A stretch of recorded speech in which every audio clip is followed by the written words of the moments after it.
সারা দেশে কিন্তু smart card বিতরণ শুরু হয়েছে। যদি আপনার পুরাতন এনআইডি কার্ড থাকে, আপনি এখনো স্মার্ট কার্ড পাননি, আবার যদি আপনি নতুন ভোটার হয়ে থাকেন, এখনো স্মার্ট কার্ড নেননি, তাহলে কিন্তু আপনি স্মার্ট কার্ড নিতে পারবেন। আপনি চাইলে কিন্তু সরাসরি নির্বাচন কমিশনের ওয়েবসাইটে যেয়ে দেখতে পারবেন আপনার স্মার্ট কার্ডটি হয়েছে কিনা। যদি হয়ে থাকে তাহলে কোন জায়গা থেকে সংগ্রহ করবেন, কিভাবে চেক করবেন এটা দেখাবো। তার আগে একটা রিকোয়েস্ট থাকবে, আপনি যদি আমার চ্যানেলে সাবস্ক্রাইব না করে থাকেন তাহলে সাবস্ক্রাইব করে বেল আইকনটি অল করে রাখবেন, আর ভিডিওতে একটা লাইক দিবেন। আপনার স্মার্ট কার্ডটা হয়েছে কিনা আপনার স্মার্ট কার্ডের স্ট্যাটাস চেক করার জন্য চলে যাবেন আপনার ফোনের ক্রোম ব্রাউজারে। এখানে যাওয়ার পর টাইপ করবেন NID smart card status. NID smart card status লিখে সার্চ দিবেন, দিলে আপনার সামনে এরকম একটা ইন্টারফেস চলে আসবে।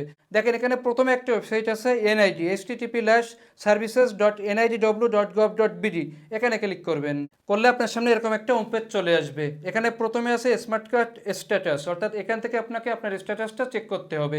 এখানে প্রথমে আছে জাতীয় পরিচয়পত্র নম্বর অথবা ফর্ম নম্বর। যদি আপনার আগে থেকে জাতীয় পরিচয়পত্র থাকে, মানে প্রিন্ট দেওয়া যে এনআইডি কার্ড সেটা যদি থাকে, তাহলে এনআইডি নাম্বারটা এখানে বসাতে হবে। আর যদি আপনি নতুন অ্যাপ্লাই করে থাকেন তাহলে অবশ্যই আপনার কাছে একটা স্লিপ আছে, অর্থাৎ একটা ফর্ম আছে, সেই ফর্ম নাম্বারটা এখানে বসাতে হবে। যদি আপনি ফর্ম নাম্বার দিয়ে স্মার্ট কার্ড চেক করে থাকেন তাহলে অবশ্যই ফর্ম নাম্বারের আগে বড় হাতের এনআইডি এফএন লিখে তারপরে ফর্ম নাম্বারটা বসাবেন। আমার যেহেতু নর্মাল এনআইডি কার্ড আছে এই কারণে এখানে এনআইডি নাম্বারটা বসিয়ে দিচ্ছি। এরপর নিচে আছে জন্ম তারিখ, এখানে আপনাকে জন্ম তারিখটা বসাতে হবে, আমি এখানে দিন দিয়ে দিচ্ছি। এরপর নিচে আছে মাস, আমি এখানে মাস দিয়ে দিচ্ছি। এরপর নিচে আছে বছর, আমি এখানে বছরটা সিলেক্ট করে দিচ্ছি।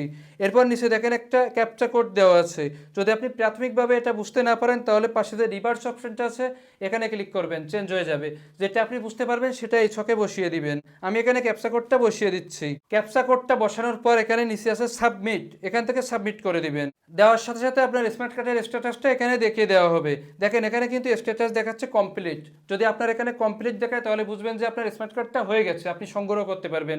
কোন জায়গা থেকে সংগ্রহ করবেন এটা কিন্তু পাশে দেওয়া আছে। দেখেন এখানে বক্স আইডি দেওয়া আছে, কম্পার্টমেন্ট আইডি দেওয়া আছে। এরপর এই পেজটাকে আপনি ডান দিক থেকে বাম দিকে সরাবেন, সরালে এখানে দেখেন ডিস্ট্রিক্ট দেওয়া আছে, উপজেলা দেওয়া আছে, ভোটার এরিয়া দেওয়া আছে, কন্ট্যাক্ট অ্যাড্রেসটাও দেওয়া আছে, অর্থাৎ আপনার জেলা, উপজেলা, ভোটার এরিয়া এখানে দেখিয়ে দেওয়া হচ্ছে।